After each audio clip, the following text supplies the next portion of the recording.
হযরত ওমর রাদিয়াল্লাহু তাআলা আনহু কিভাবে এত তাকওয়াবান হলেন? হযরত ওমর রাদিয়াল্লাহু তাআলা আনহু প্রথমে তো মক্কার লিডারদের অন্তর্ভুক্ত ছিলেন, কিন্তু আল্লাহ তাআলার কোরআনের কারণে হযরত ওমর রাদিয়াল্লাহু তাআলা আনহু এতটা তাকওয়াবান হয়ে গেলেন। হযরত ওমর রাদিয়াল্লাহু তাআলা আনহু কোরআনের 3টা ধাক্কার কারণে হযরত ওমর রাদিয়াল্লাহু তাআলা আনহু ইসলাম ধর্ম গ্রহণ করেছেন।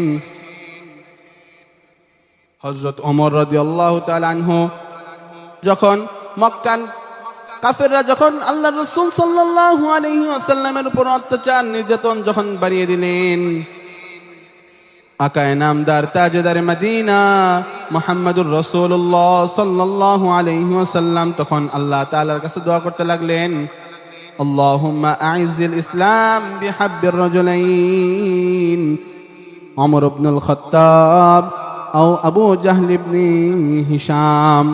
হে আল্লাহ, এই মক্কার জমিনের জন্য তুমি দুইজনের যে কোনো একজনকে তুমি কবুল মঞ্জুর করিয়া নাও। আল্লাহর রাসূল সাল্লাল্লাহু আলাইহি ওয়াসাল্লাম বলেন, কাল কিয়ামতের দিন হাসরের ময়দানে কঠিন মুসিবতের সময় আল্লাহ তাআলার আরশের ছায়ার নিচে 7 শ্রেণীর মানুষ ছায়া পাবে। 7 শ্রেণীর মানুষদের মধ্যে 1 নাম্বার হচ্ছে ইমামুন আদিল। 7 শ্রেণীর মানুষ কাল কিয়ামতের দিন হাসরের ময়দানে আল্লাহর আরশের ছায়ার নিচে ছায়া পাবে। এর মধ্যে 1 নাম্বার হচ্ছে ইমামুন আদিল, ন্যায়পরায়ণ বাদশা, ন্যায়পরায়ণ শাসক। ন্যায়পরায়ণ শাসক কেমন হতে হবে? আল্লাহ তাআলার রাসূলের খলিফা হযরত ওমর রাদিয়াল্লাহু তাআলা আনহু অর্ধজাহানের খলিফা থাকার পর কেমন ন্যায়পরায়ণ ছিলেন, কেমন তাকওয়াবান ছিলেন। হযরত ওমর ফারুক রাদিয়াল্লাহু তাআলা আনহুর জীবনের দিকে তাকান, দেখুন হযরত ওমর ফারুক রাদিয়াল্লাহু তাআলা আনহু আমিরুল মুমিনিন অর্ধজাহানের খলিফা হওয়ার পর কতটা বিনয়ী ছিলেন, কতটা তাকওয়াবান ছিলেন। আমিরুল মুমিনিন হযরত ওমর রাদিয়াল্লাহু তাআলা আনহু একদিন রাজ কার্যালয়ে বসে আছেন, হঠাৎ করে একজন বাইতুল মালের একজন দায়িত্বশীল এসে আল্লাহর রাসূলের খলিফা হযরত ওমর রাদিয়াল্লাহু তাআলা আনহুকে ডাক দিয়ে বলতেছে, আমিরুল মুমিনিন, বাইতুল মাল থেকে একটি উট হারিয়ে গিয়েছে। আমিরুল মুমিনিন, আমি অনেক খোঁজাখুঁজি করেছি, এরপরও পাই নাই। এই কথা শোনার মাত্রই হযরত ওমর ফারুক রাদিয়াল্লাহু তাআলা আনহু চিন্তিত হয়ে গেলেন। চিন্তার একটা ছাপ হযরত ওমর ফারুক রাদিয়াল্লাহু তাআলা আনহুর চেহারার মধ্যে পাওয়া যায়। পাশ থেকে প্রজারা ডাক দিয়ে বলতেছে, আমিরুল মুমিনিন, কি কারণে আপনি এত চিন্তিত হয়ে গেলেন? আমিরুল মুমিনিন বলে, একটা উট হারিয়ে গেছে, বাইতুল মাল থেকে একটা উট হারিয়ে গেছে, উট পাওয়া যাচ্ছে না। লোকজন বলতেছে, আমিরুল মুমিনিন, সামান্য একটা উটের জন্য আপনি এত চিন্তিত? আপনি অর্ধজাহানের খলিফা। আমিরুল মুমিনিন বলতেছে, এটা তোমাদের কাছে সামান্য উট হতে পারে, কিন্তু আমি ওমরের কাছে এটা আল্লাহ তাআলার দেয়া বড় একটি আমানত। কেমন খলিফা ছিলেন তারা! এই কথা বলার পর হযরত ওমর আর ঘরে বসে থাকলেন না। একটা লাঠি নিয়ে হযরত ওমর ফারুক রাদিয়াল্লাহু তাআলা আনহু মক্কার ওই মরুভূমির মধ্যে দৌড়াতে লাগলেন। কখনো পাথরের মরুভূমিতে, কখনো বালুময় মরুভূমিতে, উত্তপ্ত বালুর মধ্যে ওমর রাদিয়াল্লাহু তাআলা আনহু উট খুঁজতে লাগলেন। এমন একটা অবস্থার মধ্যে আরো কিছু সাহাবীরা জিজ্ঞেস করতেছে, আমিরুল মুমিনিন, আপনি এই রৌদ্রের মধ্যে, এই উত্তপ্ত বালুর মধ্যে আপনি কি খুঁজতেছেন? এত পেরেশানিযুক্ত দেখা যাচ্ছে কিসের জন্য? আমিরুল মুমিনিন ডাক দিয়ে বলে, ভাই, বাইতুল মাল থেকে একটা উট হারিয়ে গেছে। এই উটটা যতক্ষণ পর্যন্ত আমি ওমর না খুঁজে বের করতে পারবো ততক্ষণ পর্যন্ত আমার মনে কোনো প্রশান্তি আসবে না। এই মুহূর্তে যদি আমার ইন্তেকাল হয়ে যায়, এই মুহূর্তে যদি আমার ইন্তেকাল হয়ে যায়, কাল কিয়ামতের দিন আল্লাহ তাআলার কাছে আমি এই উটের ব্যাপারে কি জবাব দিব? আল্লাহ তাআলা যদি আমাকে ডাক দেয় বলে, ওমর তোমার দায়িত্বকালীন থাকা অবস্থায় তোমার শাসনামলে তোমার বাইতুল মাল থেকে একটা উট হারিয়ে গেছে, আর তুমি ওমর এটার ব্যাপারে পেরেশানি করো নাই, তখন আমার কি একটা অবস্থা হবে? যতক্ষণ পর্যন্ত আমি ওমর এই বাইতুল মালের উটটা খুঁজে না বের করতে পারবো ততক্ষণ পর্যন্ত আমি ওমরের মন শান্ত হবে না। হযরত ওমর রাদিয়াল্লাহু তাআলা আনহু উত্তপ্ত বালুর মধ্যে খুঁজতে লাগলেন, খুঁজতে খুঁজতে হয়রান হয়ে গেলেন। হঠাৎ করে দেখে এক গাছের এক ছায়ার নিচে, গাছের এক কর্নারে ওই বাইতুল মালের উটটা দাঁড়িয়ে আছে। তখন হযরত ওমর রাদিয়াল্লাহু তাআলা আনহু বাইতুল মাল থেকে ওই উটটা যখন বাইতুল মালে পৌঁছে দিল, এরপরে হযরত ওমর রাদিয়াল্লাহু তাআলা আনহু আকাশের দিকে তাকিয়ে বলে, আল্লাহ, এখন যদি আমার মৃত্যু হয়ে যায় তাও আমার কোনো আফসোস থাকবে না, কারণ আমি ওমর বাইতুল মালের জিনিস হেফাজত করে বাইতুল মালে ফিরিয়ে দিতে পেরেছি। এরকম ছিলেন খলিফাতুল মুসলিমিনরা। তারা কতটা তাকওয়াবান ছিলেন, তারা ইনসাফপূর্ণ ছিলেন। ইনসাফ তো করতেন, ইনসাফের থেকেও যেটা বেশি সেটা হচ্ছে তাকওয়া, যেটার জন্য কোনো জিজ্ঞাসাবাদ করা হবে না সেই জিনিসটাকেও তিনি ভয় পাইতেন, এটা হচ্ছে তাকওয়া। হযরত ওমর রাদিয়াল্লাহু তাআলা আনহু কিভাবে এত তাকওয়াবান হলেন? হযরত ওমর রাদিয়াল্লাহু তাআলা আনহু প্রথমে তো মক্কার লিডারদের অন্তর্ভুক্ত ছিলেন, কিন্তু আল্লাহ তাআলার কোরআনের কারণে হযরত ওমর রাদিয়াল্লাহু তাআলা আনহু এতটা তাকওয়াবান হয়ে গেলেন। হযরত ওমর রাদিয়াল্লাহু তাআলা আনহু কোরআনের 3টা ধাক্কার কারণে হযরত ওমর রাদিয়াল্লাহু তাআলা আনহু ইসলাম ধর্ম গ্রহণ করেছেন। হযরত ওমর রাদিয়াল্লাহু তাআলা আনহু যখন মক্কার কাফেররা যখন আল্লাহর রাসূল সাল্লাল্লাহু আলাইহি ওয়াসাল্লামের উপর অত্যাচার নির্যাতন যখন বাড়িয়ে দিলেন, হযরত ওমর রাদিয়াল্লাহু তাআলা আনহুর প্রতি হযরত ওমর রাদিয়াল্লাহু তাআলা আনহু আল্লাহর রাসূল সাল্লাল্লাহু আলাইহি ওয়াসাল্লামের প্রতি দুর্বল হয়ে যায়। আল্লাহর রাসূল সাল্লাল্লাহু আলাইহি ওয়াসাল্লাম একদিন মসজিদে হারামের মধ্যে ইশার সালাত আদায় করতেছেন, কিয়ামুল লাইল পড়তেছেন। এমত অবস্থায় হযরত ওমর পিলারের পিছন থেকে দাঁড়িয়ে দাঁড়িয়ে আল্লাহর রাসূলের তেলাওয়াত শুনতেছে। কি এমন তেলাওয়াত করে যে তেলাওয়াতের কারণে মক্কার মুশরিকরা, মক্কার কাফেররা হযরত মুহাম্মদুর রাসূলুল্লাহ সাল্লাল্লাহু আলাইহি ওয়াসাল্লামের ধর্মে প্রভাবিত হয়ে যায়। কি এমন তেলাওয়াত করে আমি শুনতে চাই। আমি পিলারের পিছন থেকে হযরত ওমর রাদিয়াল্লাহু তাআলা আনহু যখন শুনতে লাগলেন, এমত অবস্থায় আল্লাহ রাসূল সাল্লাল্লাহু আলাইহি ওয়াসাল্লাম পড়তেছে, আল হাক্কাতু মাল হাক্কা ওয়া মা আদরাকা মাল হাক্কা। সূরা হাক্কা তেলাওয়াত করতেছে।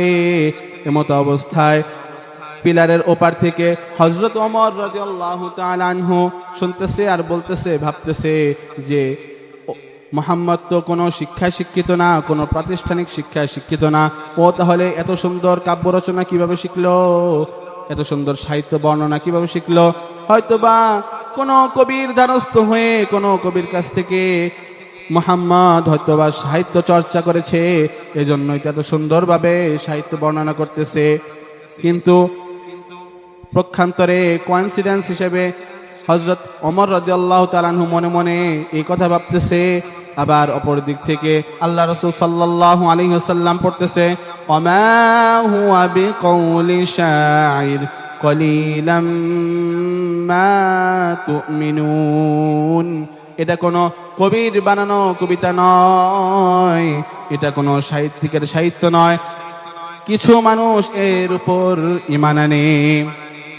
এই কথা বলার পর হযরত ওমর রাদিয়াল্লাহু তাআলা আনহু চমকে গেলেন।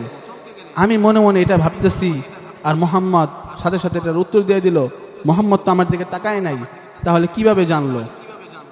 হয়তোবা মুহাম্মদ কোনো সাহিত্যিক নয়, মুহাম্মদ গণক হয়ে গেছে। বলে নাউজুবিল্লাহ।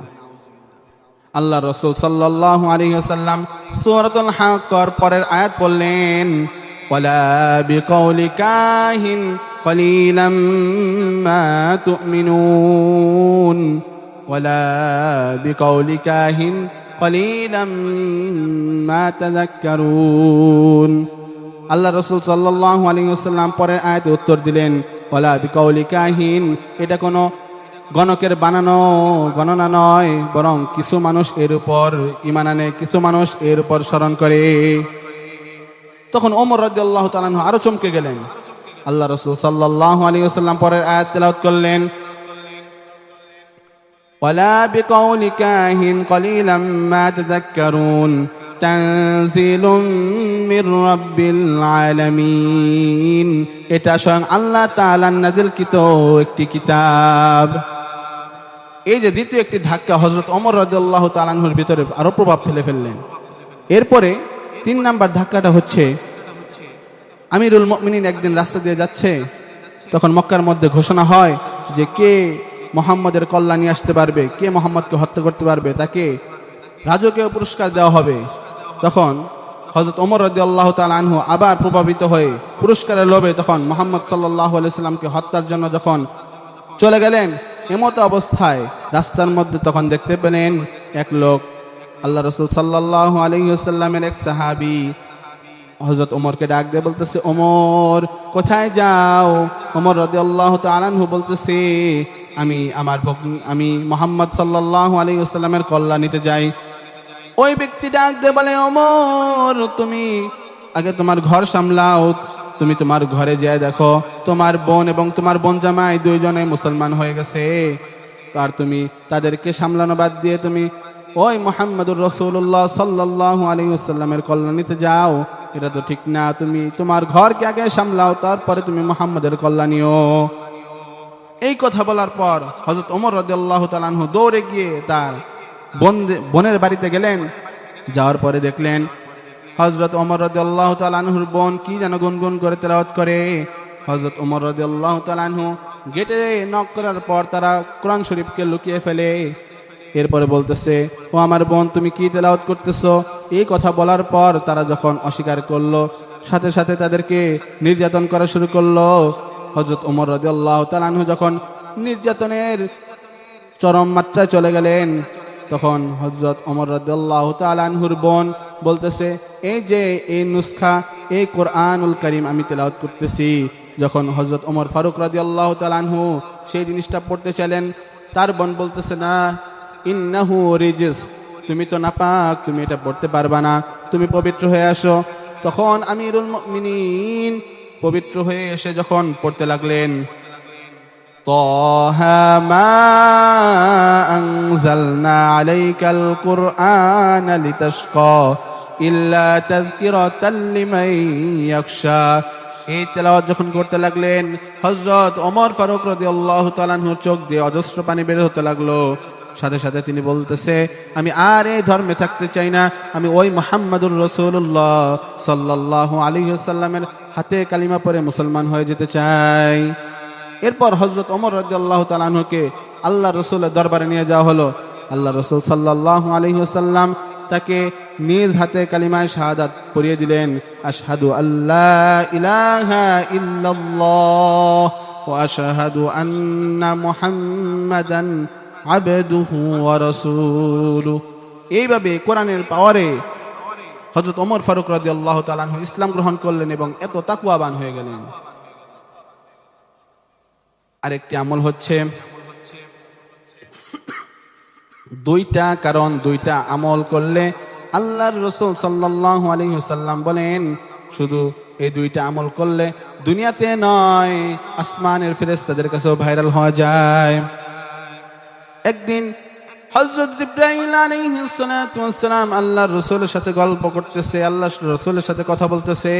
এমত অবস্থায় দেখে রাস্তা দিয়ে এক সাহাবী চাদর মুড়ি দিয়ে যাচ্ছে। হঠাৎ করে জিবরাইল আলাইহিস সালাতু ওয়াস সালাম আল্লাহর রাসূলকে ডাক দিয়ে বলে, ওগো সরকার, ও আল্লাহর রসুল, দেখুন আপনার সামনে দিয়ে আবু যর চলে যাচ্ছে। তখন বলতেছে, আপনি কিভাবে চিনলেন? জিব্রাইল আলাইহিস সালাতু ওয়াস সালাম বলেন, আবু যর দুইটা আমল করে, যে আমলের কারণে আবু যরকে আল্লাহ তাআলা ফেরেশতাদের মধ্যে ভাইরাল করে দিয়েছেন। আবু যর রাদিয়াল্লাহু তাআলা আনহুকে যখন জিজ্ঞেস করা হলো, তুমি কি এমন আমল করো? তখন আবু যর রাদিয়াল্লাহু তাআলা আনহু বলতেছে, দুইটা কারণ, একটা হচ্ছে সূরাতুল ইখলাসের আমল করে, আরেকটা হচ্ছে নিজেকে সবার থেকে ছোট মনে করে। অর্থাৎ কেউ যদি নিজেকে ছোট মনে করে আর সূরা ইখলাসের আমল করে, আল্লাহ তাআলা তাকে দুনিয়াতে নয় স্বয়ং ফেরেশতাদের মধ্যেও তাকে ভাইরাল করে দেন।